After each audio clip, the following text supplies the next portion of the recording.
Some dare call it conspiracy.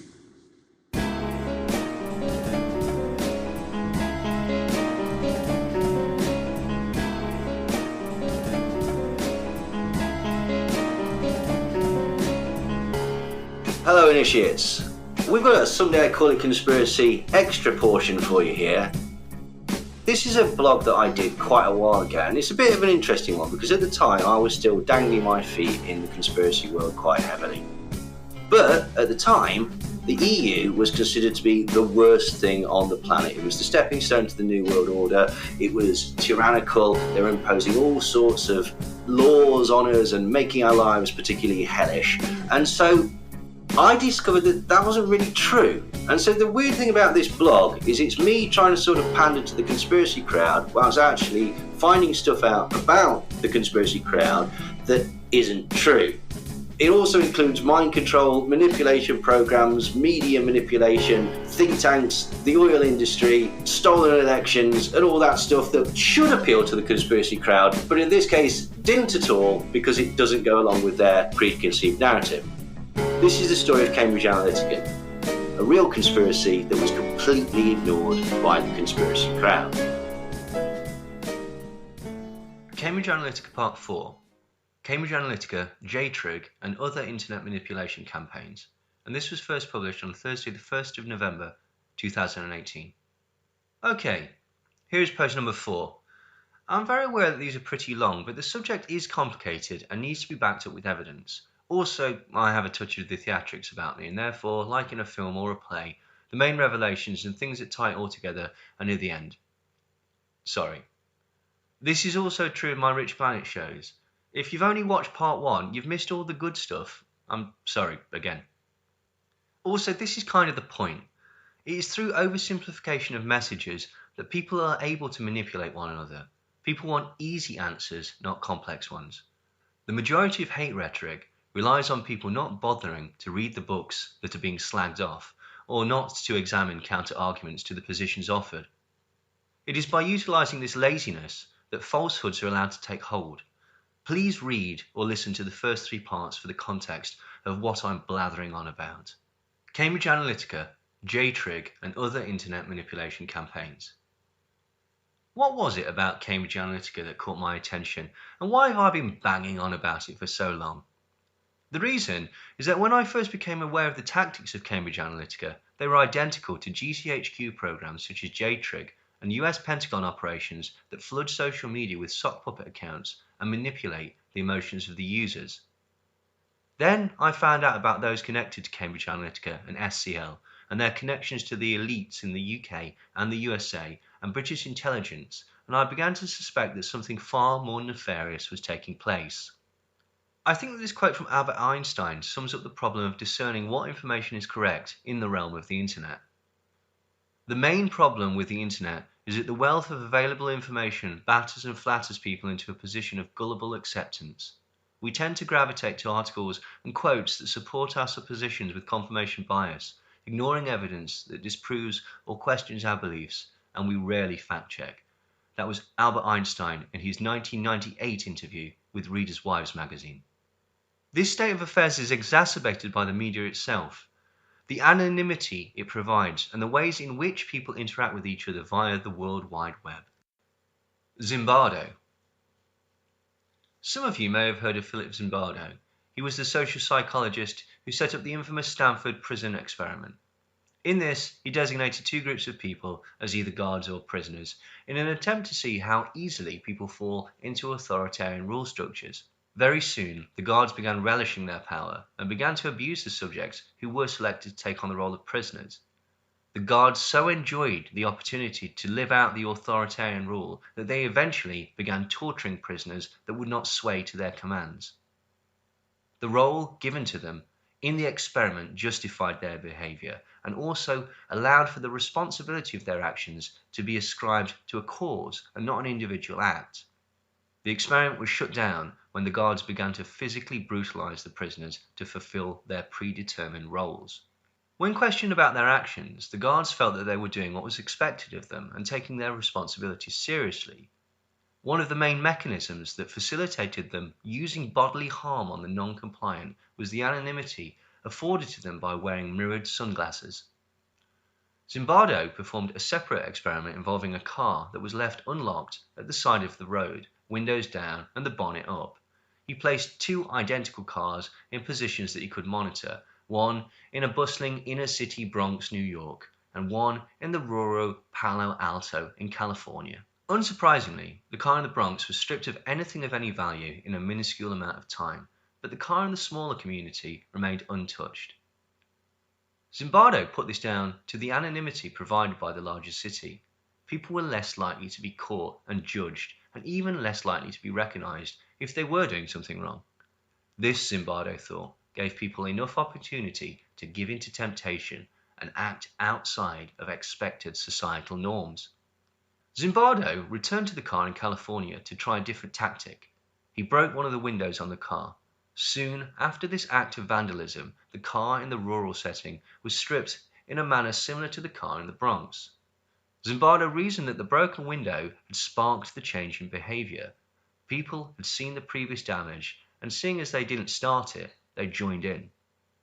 The theory assumes that the landscape communicates to people. A broken window transmits to criminals the message that the community displays a lack of informal social control and so is unable or unwilling to defend itself against a criminal invasion. It's not so much the actual broken window that's important, but the message that the broken window sends to people. It allows societal norms to be manipulated or transgressed. Given a role that removes individual responsibility and the anonymity provided by other circumstances, this emboldens people, allowing them to throw off the shackles of normal social interaction and taste the power of authority, and the ends justifies the means thrill of an important task. Put simply, this perfectly provides the circumstances that allows people to act like complete and total wankers. This is the scenario we see on the internet. Anonymity, a cause, and someone has not only broken the window, but in all likelihood urinated through it onto the already slashed seats. Social media dependency. Social media dependency is a growing concern. Social media leads to a reduction in social skills, actual real social interaction, and personal development. Teens are losing the ability to talk face to face, although I'm pretty sure all I did as a teen was grunt incoherently anyway. And social media also promotes narcissism, loneliness, and a tendency to lie about your day and circumstances. The fear of missing out and comparing your lives to others causes what is becoming known as smiling depression. Teens are getting depressed if they don't get the reassurance from others liking their pictures or comments. Studies show that teens feel prettier, more interesting, and more popular when online. This is really worrying. Self-worth is being dictated by social media. It's no longer how are you feeling in yourself. It's now how are you seeming to feel in your selfie. Recognition and reaction on Facebook gives a brain chemistry response like gambling, and this becomes addictive. Social information is important to become a successful person, and you are basically trading in that commodity. Getting likes gives you a dopamine response similar to winning at gambling. Posting a statement is therefore like placing a bet to see what response you get. Will you win or strike out and get hate? This could lead to altering your social media output and personality because you have an audience of peers that rate you and you want to stay on their good side, so you may start to cater your output to attract more likes. Sooner or later, you will realize that your Facebook profile is far more popular than you. With your Facebook profile, you're lying by omission. You adopt a persona online bolstered by the false highlights version of you presented on social media. You begin to take on an expected role similar to the guards in the Stanford prison experiment. The problem is that people lie on Facebook to make themselves look better, this in turn making other people feel inadequate, also telling the poster that their imagined life is better than reality. Christ, it's a vicious circle. This causes a feedback loop of increasing narcissism, depression, and the need to be validated by others who consist of an unseen, ill-defined throng. Isolation and overstimulation. One particularly troubling aspect of social media is the fact that it actually reduces social interaction and increases isolation and mental overstimulation. By a strange coincidence, this is the principal technique recommended in the CIA's torture manual, the Q-Bark document. Simply put, it shows that isolating a person, putting them in solitary confinement, and mentally overstimulating them with lights on 24/7 or white noise, you can break down their personality, and providing they don't fall into psychosis, you can make them extremely malleable. This is doubly interesting if you consider that the main financiers in the inception of social media, James Breyer and Peter Thiel, received money and support from In-Q-Tel, the CIA's multimedia branch. Why in the merry hell the CIA has a venture capitalist arm is anybody's guess. Sean Parker, who helped set up Facebook and Spotify and was immortalized by Justin Timberlake in the film The Social Network, used to work for the CIA as a hacker. I'm sure this is simply a coincidence. I was worried about mobile phones and in-ear devices. How do you know who the nutter on the bus is? The anonymity of the internet makes it infinitely harder to make that distinction. People are in love with their phones. Seriously, scans show that they actually exhibit the same brain chemical response when hearing the ringtone that we would normally expect from seeing a lover. People also exhibit drug-seeking behavior with their phones, and they'll use any excuse to get it out of their bag and use it. Smartphones actually cause more stress for the user, and yet, like laptops, they're billed as a time-saving device. Social media should really be used like a mobility scooter, only if there is no other option. It really reminds me of the Tony Hancock quote from the Radio Ham episode. It's a marvellous creation, this. I've got friends all over the world. Not in this country, but all over the world. You massive cult. People have cult-like adherence to theories. They seem to find a theory and pick a side, so to speak, making statements, not asking questions. Then they argue their side, rigidly sticking to a position, dismissing anything that does not fall in line with their beliefs. They want to win the argument rather than examine the differing opinions objectively. People with other opinions are shills, and any evidence that goes against their narrative is rejected as false. This gives people membership of a group, but they also have an audience to which they may feel that they have to prove their worth or loyalty. Also, you have the separation, all of which encourages insults and high emotion rather than reasoned debate. It's very difficult to raise doubts when trapped within a group that has strong feelings or ideologies. On social media, this encourages collectivization and arguing to protect a position rather than a reasoned examination of the facts. People collect facts like ammunition and regurgitate them at their perceived enemies to win the argument, not to come to an understanding. Often facts are not checked thoroughly, particularly if they support your point of view. With the problem of an audience and a group to please, you don't want to stand out and risk rejection, you may be inclined towards confirmation bias. Why do people join cults anyway? People join cults to understand the world and their place in it, and to be surrounded by like-minded people who provide psychological support. Is this what's being done by people to bolster their egos in the false constructed world of social media? Disagreeing with people, even if reasonable and presented with evidence, reinforces the attitude that they are in fact correct. Just because others agree with you does not make you right. It just means that we have, up to now, grossly underestimated the numbers of stupid people in the world. If 1 million idiots agree, that does not make it true. It just means that there are at least 1 million idiots knocking about and spouting ill-informed opinions. You get this self-congratulatory feedback loop of senseless praise, an echo chamber of feeble-minded backslapping. Again, defining themselves by defining anyone who disagrees as a shill.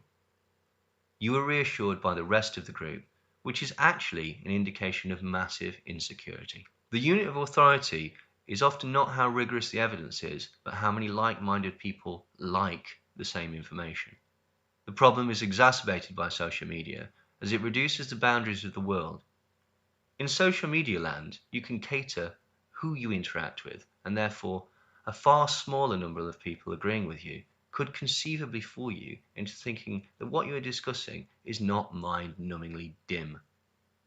The smaller you make your world, the easier it is to control, and therefore the less scary it becomes. People never admit to being wrong, partly due to the audience effect. Instead, they do incredible mental gymnastics to justify and reinforce their original position. Usually, this new evidence is obviously fake and trying to discredit my position, which somehow proves that I'm right. Perhaps this was not an accident. Sean Parker, played by Justin Timberlake in the Social Network film, the hacker who was recruited to the CIA in his teens, stated of his involvement with creating Facebook, "I don't know if I really understood the consequences of what I was saying because of the unintended consequences of a network when it grows to 1 billion or 2 billion people, and it literally changes your relationship with society, with each other.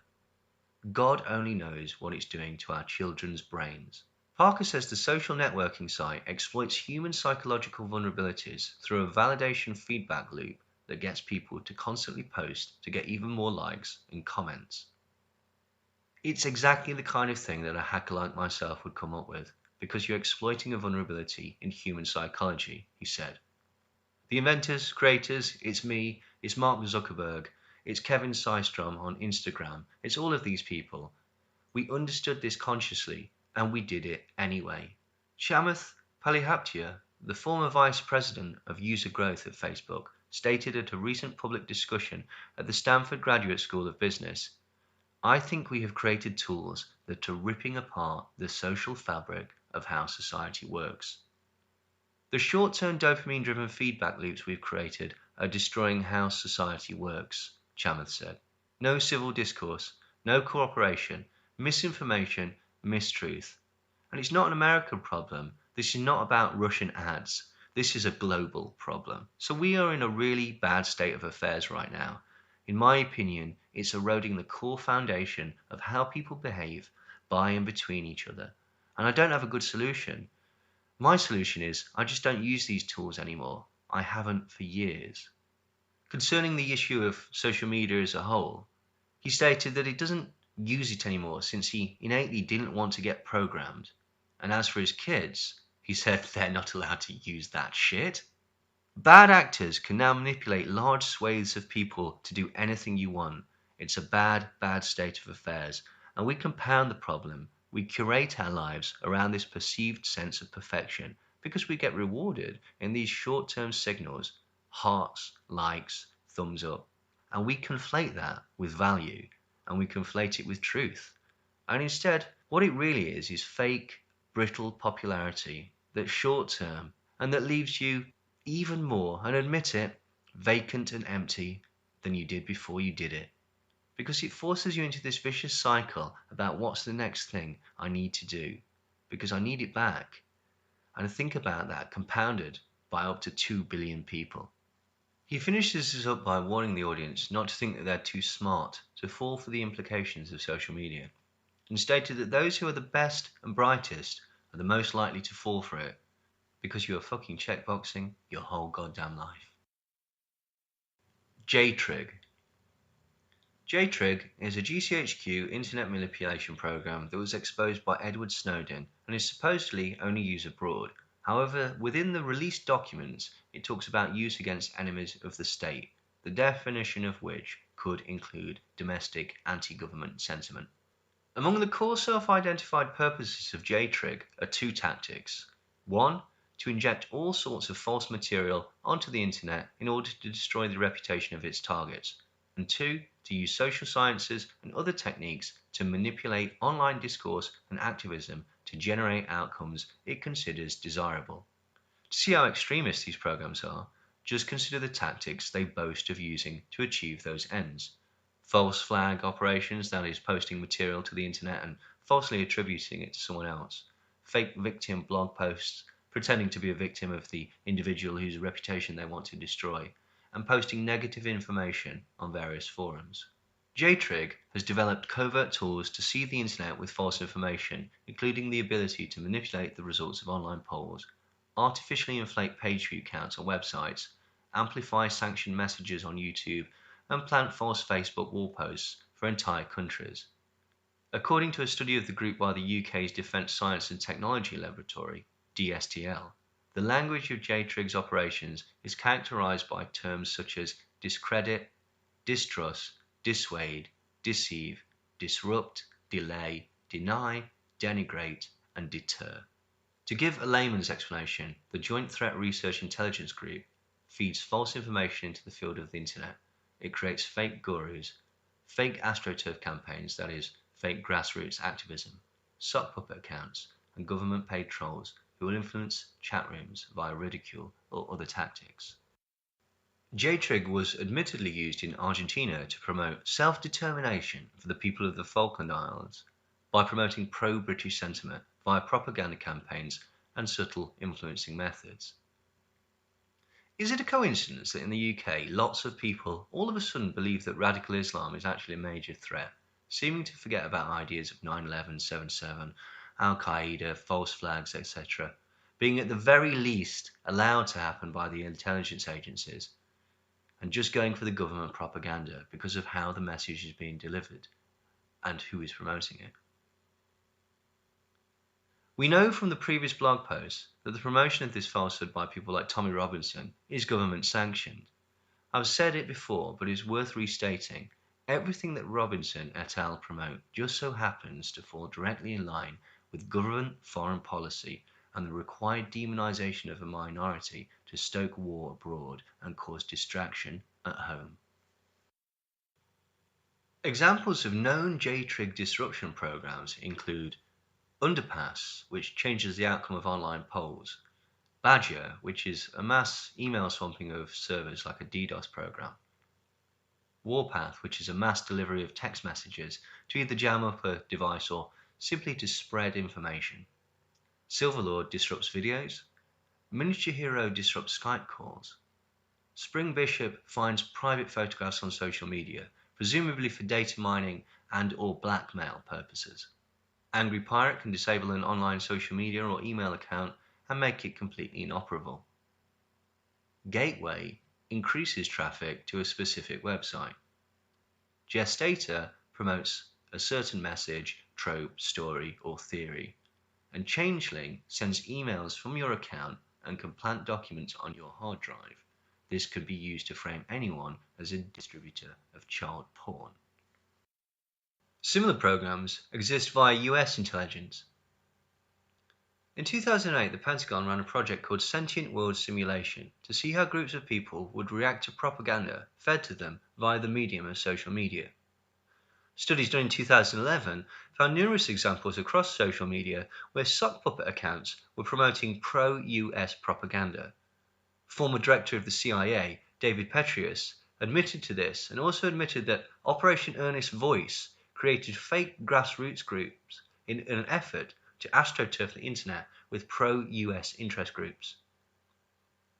In 2012, the Department of Homeland Security paid the defense contractor General Dynamics to monitor anti-government sentiment on social media. In 2014, studies by data analysis groups showed that the most common posters on Reddit just so happened to originate from a place called Eglin Air Force Base. Eglin is a major hub for Pentagon domestic manipulation programs. Eglin Air Force Base funded a series of research papers examining how to establish majority views on social media platforms, how to manipulate and influence conversation and opinion, and how to manipulate information. It was shown at certain times that the majority of posters or posts originated from this military establishment, despite outward appearances. In 2014, it was shown that Twitter feeds and social media posts were analysed as part of a Department of Defense funded project designed to manipulate the emotions of social media users. A similar project, called SMISC, Social Media in Strategic Communications, looks specifically at how to influence the behaviour of social media users. This is called stochastic terrorism, influencing another person to act in a way that ultimately benefits you, like riling someone up about a fake subject until they boil over and react. This could be used to distract from a real situation or merely create a fantasy for people to chase their tail with forever. In 2014, it was shown that the Pentagon has a counter-reset button program that can kill any viral story. Project Minaret is an NSA program to intercept emails and texts and pass them on to drug enforcement agencies, the CIA and the FBI, This is totally warrantless and completely illegal. As I said earlier, people are taking sides and becoming reactionary. Everyone is claiming to be oppressed, and those who are supposedly oppressed actually have it pretty good. Could this be that internet propaganda and psyops are directing and changing behaviour? All of this sounded mighty familiar. Various governments have been accessing your social media data and trying out several different experiments on members of the public to change mood, alter opinions, and manipulate behaviour. Palantir, data harvesting and predicting crime. Palantir is, to put it simply, a CIA-funded data mining juggernaut owned by Peter Thiel of Facebook and PayPal fame. Named in uber geeky fashion after the all-seeing crystal ball from the universe of J.R.R. Tolkien, Palantir makes it their very lucrative business to know everything about you. Frighteningly, they've been using their technology to create predictive crime/terror prevention programs based on the huge swathes of data they control. In 2012, they experimented with pre-crime programs in New Orleans. From The Verge magazine. According to Ronald Surpass, the department's chief at the time, one of the tools used by the New Orleans Police Department to identify members of gangs like 3NG and the 39ers came from the Silicon Valley company Palantir. The company provided software to a secretive NOPD program that traced people's ties to other gang members, outlined criminal histories, analyzed social media, and predicted the likelihood that individuals would commit violence or become a victim. As part of the discovery process in Lewis's trial, the government turned over more than 60,000 pages of documents detailing evidence gathered against him from confidential informants, ballistics, and other sources. But they made no mention of the NOPD's partnership with Palantir, according to the source familiar with the 39ers trial. The program began in 2012 as a partnership between New Orleans Police and Palantir Technologies, a data mining firm founded with seed money from the CIA's venture capital firm. According to interviews and documents obtained by The Verge, the initiative was essentially a predictive policing program, similar to the Heat List in Chicago, that purports to predict which people are likely drivers or victims of violence. The partnership has been extended 3 times, with the third extension scheduled to expire on February 21, 2018. The City of New Orleans and Palantir have not responded to questions about the program's current status. From Bloomberg magazine. Founded in 2004 by Peter Thiel and some fellow PayPal alumni, Palantir cut its teeth working for the Pentagon and the CIA in Afghanistan and Iraq. The company's engineers and products don't do any spying themselves. They're more like a spy's brain, collecting and analyzing information that's fed in from the hands, eyes, nose, and ears. The software combs through disparate data sources, financial documents, airline reservations, cell phone records, social media postings, and searches for connections that human analysts might miss. It then presents the linkages in colourful, easy-to-interpret graphics that look like spiderwebs. US spies and special forces loved it immediately. They deployed Palantir to synthesize and sort the blizzard of battlefield intelligence. It helped planners avoid roadside bombs, track insurgents for assassination, even hunt down Osama bin Laden. The military success led to federal contracts on the civilian side. The US Department of Health and Human Services uses Palantir to detect Medicare fraud. The FBI uses it in criminal probes. The Department of Homeland Security deploys it to screen air travelers and to keep tabs on immigrants. As reported in Forbes magazine,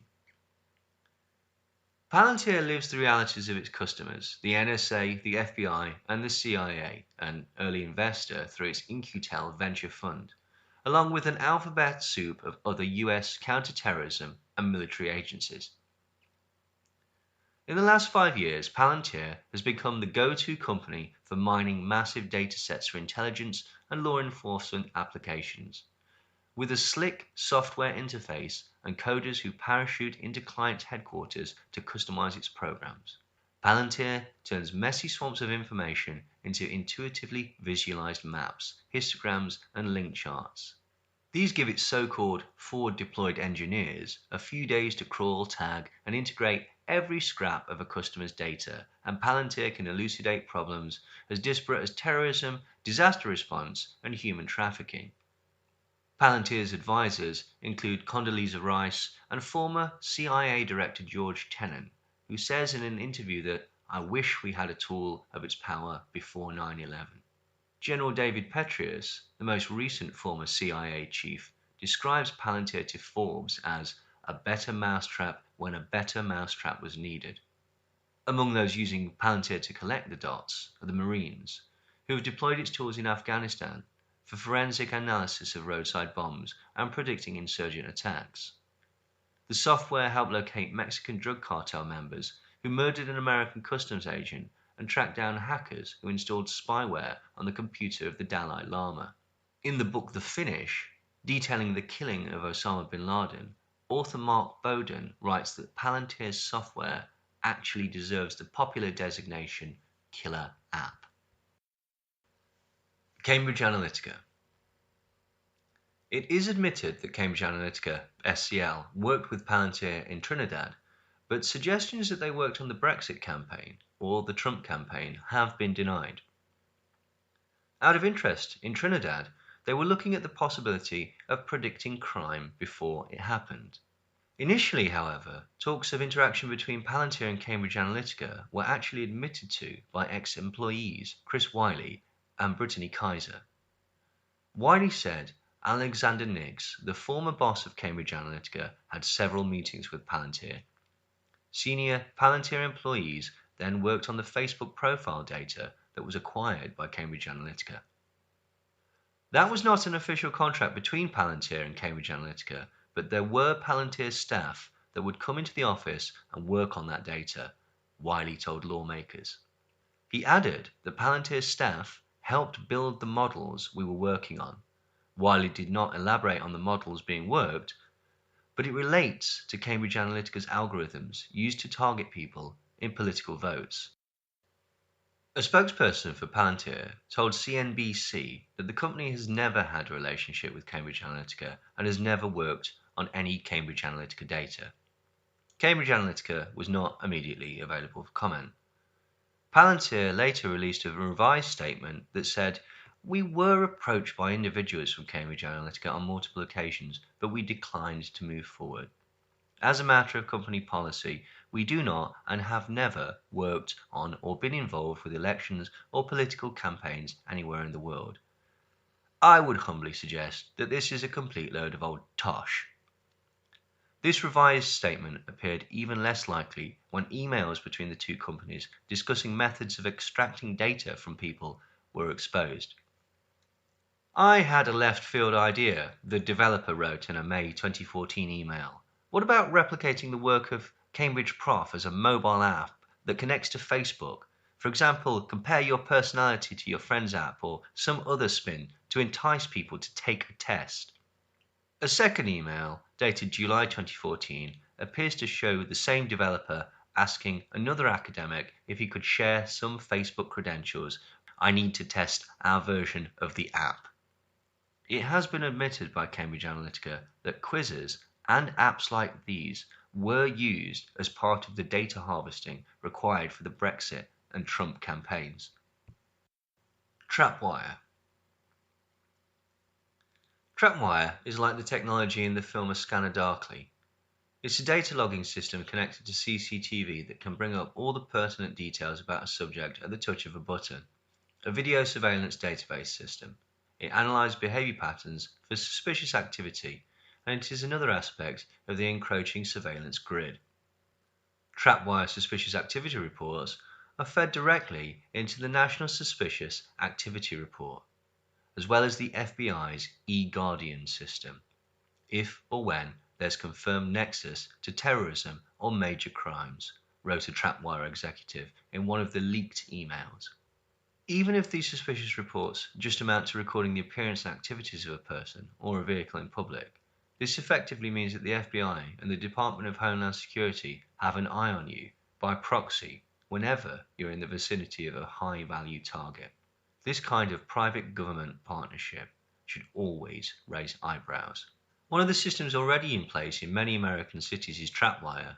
It is very similar to the Chinese facial recognition tech that is being used to issue traffic fines. As reported in The Independent, traffic police in China are to begin using facial recognition technology to identify jaywalkers and automatically issue them fines by text. Authorities in Shenzhen already publicly name and shame people who flout the southern city's strict road rules using CCTV cameras equipped with artificial intelligence that can recognize the offenders. Their faces are then displayed on large screens at crossings and on government websites. For some reason, Facebook has recently begun to promote facial recognition software. In April 2018, it was announced that Facebook must face a class action lawsuit over its use of facial recognition technology. The lawsuit alleges that Facebook gathered biometric information without users' explicit consent. It involves the tag suggestions technology, which spots users' friends in uploaded photos. The lawsuit says that this breaches state law. By sheer coincidence, iPhones have also begun to collect facial recognition data for personal security reasons, obviously. Imagine if all that collected data, along with the facial recognition tech, was plugged into CCTV and used to monitor people. Well, that would mean that we're living in some type of horrible dystopia where our emotions are manipulated without our knowledge, and that we're trapped in a near total control grid, wouldn't it? Wouldn't it? Yes, it would. What does all this mean? You are tracked via your location and movement as long as you have your phone on. Microphones listen to you whilst you scroll on Facebook or other websites so they can pinpoint advertising at you. They monitor your phone calls, texts, emails, private messages, and have a complete picture of your social media presence, likes, dislikes, preferences, reading habits, spending habits, music tastes, film favourites, entertainment loves and hates, and much, much, much more. And all of this is used against you to manipulate you in ways that benefit the elites without your knowledge. Government agencies are collecting thousands and thousands and thousands of data points about you, and you, and you, and every single one of us, and they are using sophisticated psychological warfare methodology to manipulate and control your actions and to convince you that these decisions are organic and decided without outside influence. This is mass mind control on a scale that we really haven't seen before, on an emergent technology that has swiftly become the primary method of communication and interaction for a huge swathe of the population. This is real, it's a fact that can be proven, and the sources can be checked. SCL admit to installing the Ukraine government. In 2004, the Ukraine election was hotly contested. The winner, Viktor Yanukovych, was favoured by the incumbent President Kuchma for his pro-Russian stance. The other candidate was Viktor Yushchenko, who was favoured by the West for his pro-EU position. The election was widely believed to be corrupt and rigged in favour of Yanukovych. As a response to this, a campaign of protest and civil resistance began across the country. This included sit-ins, general strikes, and incidents of civil disobedience. This was named the Orange Revolution, and eventually it led to a further election in which Yushchenko won, although during this time he was nearly assassinated by poisoning. Russia appeared to be the culprit. The movement, which seemed organic, was driven by the youth and a desire to move away from the perceived corruption of past generations of rulers of the country. This was stoked by targeting the youth with concepts of aggressive nationalism and the chance to take their country back. To a degree, far-right groups were used to stoke this sense of nationalism and encourage others to join them. The country had an overwhelming sense of disenfranchisement. They had been promised a bright economic future and a less oppressive system, but at this point, none of this had become apparent. With these conditions, it was not difficult to make people want to protest and better their situation. Why is this relevant? Well, one interesting point was that the Orange Revolution was thought to be the first internet-driven mass protest. These emerging platforms were used to spread stories about the corruption of the government and to rile up and mobilise the youth against the current seat of power. One particular event was a recording of the previous President Kuchma, who was vocally supported by Vladimir Putin at the time, seemingly ordering the kidnap of a journalist that was critical of his regime. At the time, Putin suggested that the Orange Revolution was the work of the CIA. He complained of the involvement of American Ukrainian groups and far-right groups in their role spreading nationalist sentiment and anti-Russian stories. He wasn't quite right, however. Cambridge Analytica, again. So wouldn't it be weird if SCL, the parent company to Cambridge Analytica, were somehow involved with this internet-based campaign to install a favourable leader during a country's elections?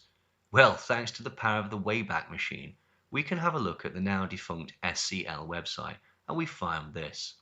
Faced with mounting opposition and increasingly vocal internal dissent following the dissolution of Parliament, in 2004 the Orange Coalition turned to SCL elections for help. As part of a multinational consultation team and with the aid of modern research and efficient campaign intervention techniques, SCL succeeded in maintaining the cohesion of the coalition to ensure a hard-fought victory. They bloody well admitted it. This is obviously very similar to the tactics that would later be used in the Trump campaign and during the EU referendum by Cambridge Analytica, and it's near identical to the tactics used by the Israeli offshoot of Cambridge Analytica, Black Cube, who helped get the far-right authoritarian lunatic Viktor Orban into power in Hungary. Recently, it emerged that Trump aide Rick Gates approached another Israeli data mining firm named Cygroup with the hope of manipulating online data to smear their opponents. I wonder where the enterprising chap got that idea. Rick Gates, a Trump campaign official, requested proposals from an Israeli company to create fake online profiles and gather intelligence against Republican opponents and Hillary Clinton in 2016, according to the New York Times. Cygroup, a company staffed primarily by former Israeli intelligence officers, proposed using fake online profiles to attack Senator Ted Cruz, a main opponent of Trump's during the Republican primary, and to influence 5,000 delegates to the 2016 Republican National Convention. Another proposal offered opposition research about Hillary Clinton and people close to her. A third proposal describes a long-term plan to use social media to expose divides in rival campaigns. Why was this so successful? The main tactic that was employed was fear, but more specifically, it played on good old-fashioned fascist rhetoric. Not to say that all those who repeat these views are fascist, but the mechanism used to spread these talking points is. I recently came across a review of Jason Stanley's new book, How Fascism Works, The Politics of Us and Them, and the revelations were strikingly familiar. When asked, what is the story that fascists are spinning? Stanley answers, in the past, fascist politics would focus on the dominant cultural group. The goal is to make them feel like victims, to make them feel like they've lost something, and that the thing that they've lost has been taken from them by a specific enemy, usually some minority, outgroup, or some opposing nation. This is why fascism flourishes in moments of great anxiety, because you can connect that anxiety with fake loss. The story is typically that a once great society has been destroyed by liberalism or feminism or cultural Marxism or whatever, and you can make the dominant group feel angry and resentful about the loss of their status and power. Almost every manifestation of fascism mirrors this general narrative. All of these tropes will be familiar to any reader of Breitbart: white genocide, hordes of invading Muslims, the destruction of traditional Western Christian values, etc. White genocide, by the way, is the only genocide that doesn't actually include any genocide. If you want an example of white privilege, I doubt you could find a better example. Idiots. Incidentally, I have a solution for people worried about the destruction of the white race. It's simple, really. Continue to be white. Marry a white person, have white kids, teach them to hate the things that you hate, then grow old and die. And then it's not really your concern anymore. Problem solved. Stanley is then asked about the dissemination of fake news. Why is the destruction of truth as a shared ideal so critical to the fascist project? And Stanley answers, it's important because truth is the heart of liberal democracy. The two ideals of liberal democracy are liberty and equality. If your belief system is shot through with lies, you're not free. Nobody thinks of the citizens of North Korea as free because their actions are all controlled by lies. Truth is required to act freely. Truth is required to act freely. Freedom requires knowledge, And in order to act freely in the world, you need to know what the world is and to know what you're doing. You only know what you're doing if you have access to the truth. So freedom requires truth. And so to smash freedom, you must smash truth. Part of what fascist politics does is get people to disassociate from reality. You get them to sign on to this fantasy version of reality, usually a nationalist narrative about the decline of the country and the need for a strong leader to return it to greatness. And from then on, their anchor isn't the world around them anymore, it's the leader. The mythic past is the most important element. The thing is, people willingly adopt the mythical past. Fascists are always telling a story about a glorious past that's been lost, and they tap into the nostalgia. So when you fight back against fascism, you've got one hand tied behind your back because the truth is messy and complex, and the mythical story is always clear and compelling and entertaining. It's hard to undercut that with facts. MAGA, anyone?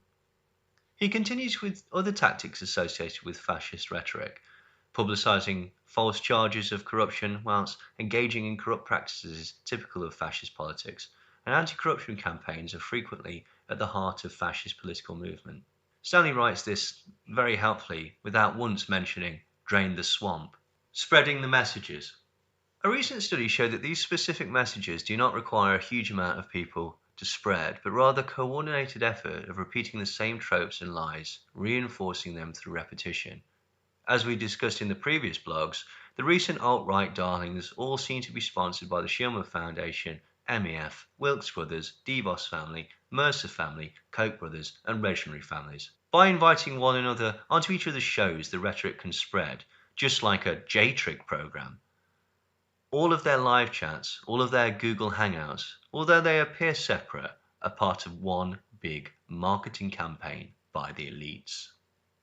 A recent study by the Knight Foundation investigated the promotion of the fake news stories that dominated the EU referendum and Trump election and found that 65% of fake and conspiracy news links during the election period went to just the 10 largest sites, a statistic unchanged 6 months later. The report does not actually name the sites, but it intimates that Breitbart and InfoWars top that list. They also pointed out the seeming hive mind collectivism that allows these stories to flourish. Our maps show that accounts that spread fake news are extremely densely connected. In both the election eve and post-election maps, our methods identify an ultra-dense core of heavily followed accounts that repeatedly link to fake or conspiracy news sites. Sites in the core are typically not the highest volume tweeters of fake news. However, the popularity of these accounts and heavy co-followership among top accounts means that fake news stories that reach the core, or start there, are likely to spread widely. The pre-election fake news network is one of the densest Graphicers ever analysed, necessitating unusual map drawing procedures. It's almost as if the whole thing was coordinated, perhaps by some intelligence agencies or something. It may well have been organic, but I will go out and buy a hat to eat if it was. As a final aside, some of you may be familiar with Blair White. She's a trans lady that adopts an alt-right persona online and spreads right-wing talking points. She is somewhat accepted by the alt-right community, even though she's trans, as she provides justification to hate trans people. See, if a trans person is relaying those views, they can't be bigoted. Christ. She acts like Candace Owens or Milo Yiannopoulos in this regard. Incidentally, Yiannopoulos, before Gamergate, wrote for the Catholic Herald about how we should regulate the internet from mean people, and Owens actually ran an SJW-type YouTube channel. Some might see this as paradoxical, and it is.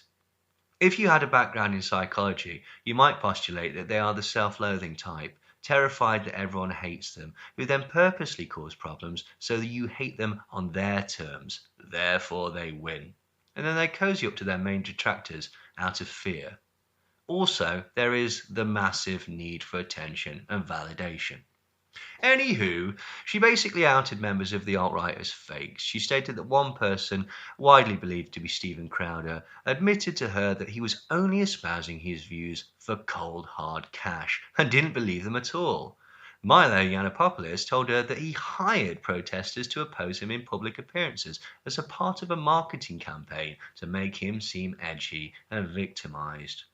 Recently, Ben Shapiro, Candace Owens, and Ann Coulter all dropped out of live debates at Politicon when they realized their opponent knew what they were talking about. If I were a cynical mind, I would suggest that they were only in this for the money provided by their billionaire sponsors. Some dare call it conspiracy. Thank you for listening to Some Dare Call It Conspiracy. Follow us on Twitter at Some Dare Podcast for all the latest from us. And if you want to support us, please consider joining us on patreon.com/somedarecallitconspiracy. You'll be able to get early access to episodes, including each full deep dive series on day one, and exclusive Patreon-only episodes. When you subscribe to our Initiate tier for a $5 or our Handler tier for a $10, you'll get a welcome pack of 4 of Neil's books, 8 of my albums and EPs, and a PDF of Headache Comics 4, courtesy of Nicholas C. Gray. And to our first Patreons, thank you so much for your support from the both of us at Some Dare Call It Conspiracy.